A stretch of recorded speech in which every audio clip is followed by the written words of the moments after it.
Okay, welcome back in. After this video, I will finally be up to date with the scores and standings from the National Hockey League. So there were a total of 7 games last night on tap. Let's dive into the games as we speak.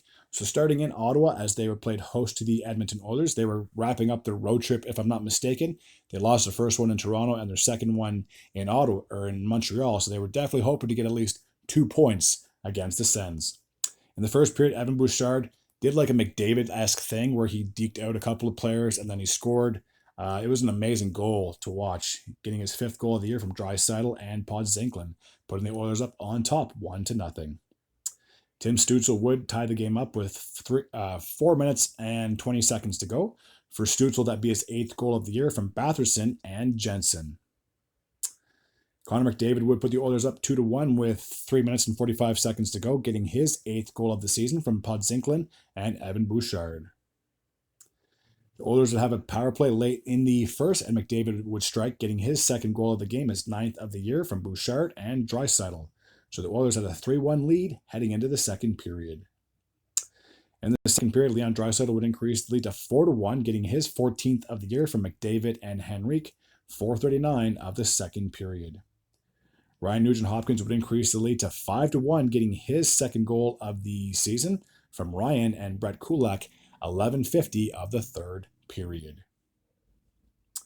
Josh Norris would cut the lead to 5-2, getting his 8th of the year from Jensen and Brady Tkachuk, and that goal happened with 2 minutes and 24 seconds to go. The Sens just ran out of time. The final score would be 5-2 in favor of the Oilers. All right, the Tampa Bay Lightning were we're in Pittsburgh taking on the Penguins, and I think one of the big news stories, if you want to call it that, unless these two teams previously played against each other, but Gensel obviously made his return to Pittsburgh.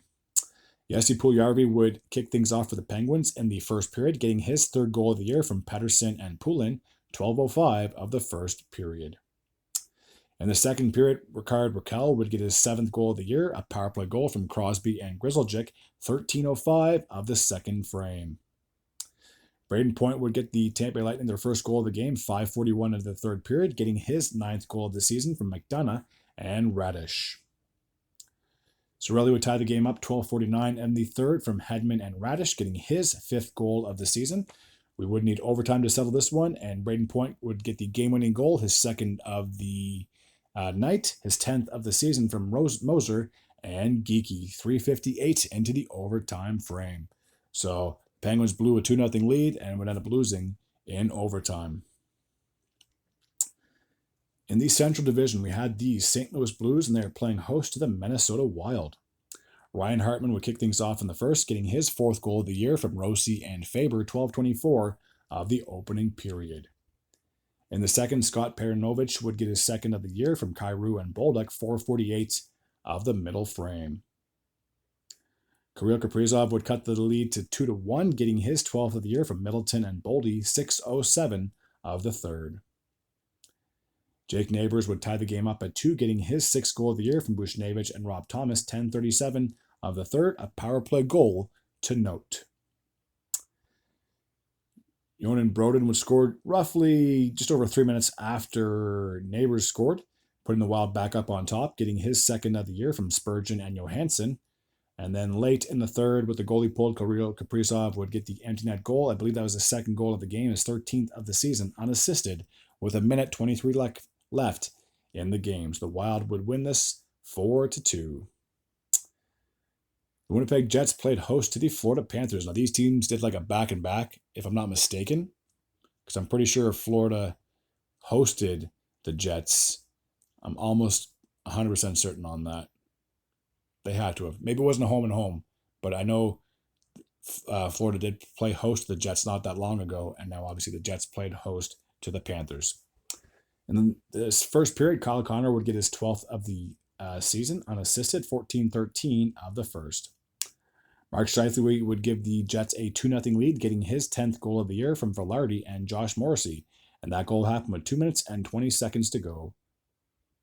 Mark Scheifele would get his 2nd goal of the game, his 11th of the year, a power play goal from Ehlers and Josh Morrissey, 15:41 of the middle frame. AJ Greer would finally get the Panthers on the board, getting his second of the season from Schmidt and Noshik with 2 minutes and 36 seconds to go in the middle period. Sam Reinhart would cut the deficit to 3-2, getting his 14th of the year, a power play goal from Tkachuk and Barkov, 7:10 of the third period, I should say. Mark Scheifele would complete the hat-trick, getting his third goal of the night, his 12th of the season from Connor and Ehlers, 9:46 of the third period. Matthew Tkachuk would cut the lead to 1, getting his 5th of the year, a power play goal from Bennett and Verhaeghe, 16:38 of the third period. The Panthers would have a late power play, and they would pull their goalie, but unfortunately it did not work out as Morgan Barron would get his first goal of the season from Adam Lowry with 1 minute and 37 seconds to go. Morgan Barron would then get his second goal of the game, his second of the season, another shorthanded and even an empty net goal, and the two goals were just 21 seconds apart. So the Jets would win 6-3. The Chicago Blackhawks played host to the Anaheim Ducks. Jason Dickinson would kick things off in the first period, getting his third goal of the year from Bedard and Brody, 17:03 of the opening frame. With just 55 seconds to go, Anaheim would tie it up, Mintyukov would tie it up, getting his third goal of the year, assisted by Leeson. In the second period, Jason Dickinson would get his second goal of the game, his 4th of the year from Bedard and Teravainen, 3:54 of the middle frame. Alex Killorn would tie the game up at 2, getting his third goal of the year, assisted by Zegras, 5:10 of the third period. Leo Carlsson would break the tie in the third, 9:38 to be exact, getting his 6th of the year from Killorn and Zegras. So a horrific loss if you're a Blackhawks fan. Obviously, you looked like you had it, then you didn't, you had it, you didn't, and then obviously you didn't at the end. The Calgary Flames played host to the New York Islanders. A minute and a half roughly into the second period, Pierre Engvall would give the Islanders a 1-0 lead. For Engvall, that'd be his third goal of the year, assisted by Mayfield and Chalkowski. Rasmus Andersson would tie the game up at 1, getting his 5th goal of the season, a power play goal from Kadri and Pospel, 8:17 of the third frame. Andrei Kuzmenko would give the Flames a 2-1 lead. It would end up going into a shootout. That's my fault. And Andrei Kuzmenko would get the game-winning goal, the 2nd of the year. So Calgary would win 2-1 in a shootout. And the last game took place in Vancouver as the Canucks played host to the New York Rangers. Quinn Hughes would kick things off in the first, getting his 4th of the year from Hronek and Pettersson just 34 seconds into the game. Mika Zibanejad would tie the game up at 1, getting his 4th of the year from Miller and Fox, 2:31 of the first period. Will Cooley would cut into the deficit, getting his 6th of the year from Kakko and Fox, 14:38 of the first period. Just over 3 minutes after that, Kiefer Sherwood would increase the lead would tie the game up at 2, getting his 5th of the year, assisted by Pettersson and Soucy. That goal happened with 2 minutes and 21 seconds to go.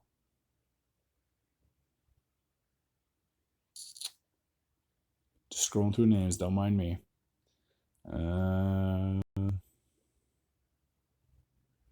Kakko, Garland, Kreider. Oh, don't want to show that. I don't want to show that. Okay, I'm just going to double check and see. I'm pretty sure I got all the scores taken care of. So I will be taking a look at the standings now that we are all caught up to date, and I'll be looking through for the wildcard spot. So as always, because I cheer for a team that's in the Atlantic, that always ends up being the top division. So after 19 games, the Florida Panthers are 12-6-1. They have 25 points. The Toronto Maple Leafs are 11-6-2. They have 24 points. And the Tampa Bay Lightning are 10-6-1. They have 21 points. In the Metropolitan, who would have guessed? Washington is in first place with a record of 13-4-1. They have 27 points. New Jersey and Carolina both have 26 points respectively, but the Hurricanes are 13-4-0, and the Devils are 12-7-2. The The two wildcard spots are both from New York, as the Rangers have the first wildcard spot with a record of 12-4-1. They have 25 points. And the New York Islanders are 7-7-5. They have 19 points. Checking out the rest of the Eastern Conference.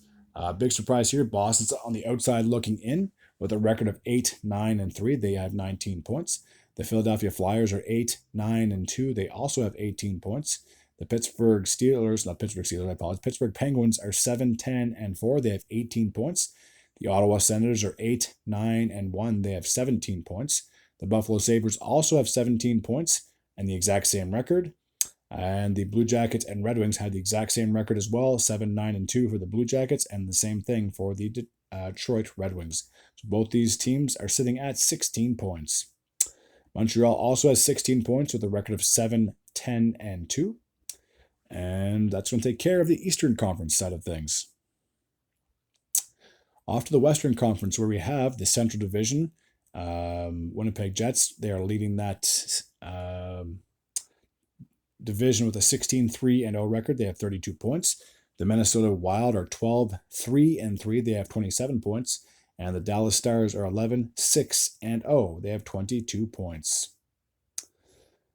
In the Pacific, the Vegas Golden Knights are still holding on to first place, but just narrowly. They have a record of 11-5-2. They have 24 points. The Los Angeles Kings are 10-6-3. They have 23 points. And the Calgary Flames are 10-6-3 as well. They have 23 points. Two wildcard teams are taken up by the West Coast. The Edmonton Oilers are 10-8-2. They have 22 points. And the Vancouver Canucks are 9-6-3. They have 21 points. Now looking at the rest of the Western Conference, Colorado Avalanche are sitting with a record of 10-9-0. They have 20 points. The Seattle Kraken are 9-9-1. They have 18 points. The Anaheim Ducks are 8-8-2, 18 points. Utah Hockey Club 7-8-3, 17 points. St. Louis 8-11-1. They have 17 points. Where am I? Chicago is 6-12-1. They have 13 points. Nashville is 6-10-3. They have 15 points. And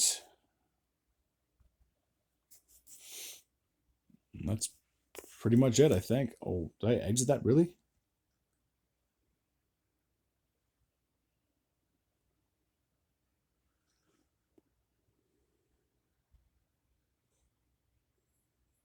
St. Louis Blues are 8-11-1. They have 17 points. The Sharks are 6-10-4. They have 16 points. And the Predators are still worse than Montreal. 6-10-3, 15 points. And Chicago, as I mentioned before, are 6-12-1. Okay. Just realized that the camera went blurry, so I do apologize about that. I did just fix it a little bit. It's kind of ironic that I fixed it to make it look perfect. And now my video is coming to an end. So, I went over all the standings. I went over all the different games, who's hot, who is not. So yeah, I think we're done here. As always, if you're new to this channel and you like this type of content, feel free to hit the sub button. I'd be very grateful and very appreciative. Until next time, and as always, take care.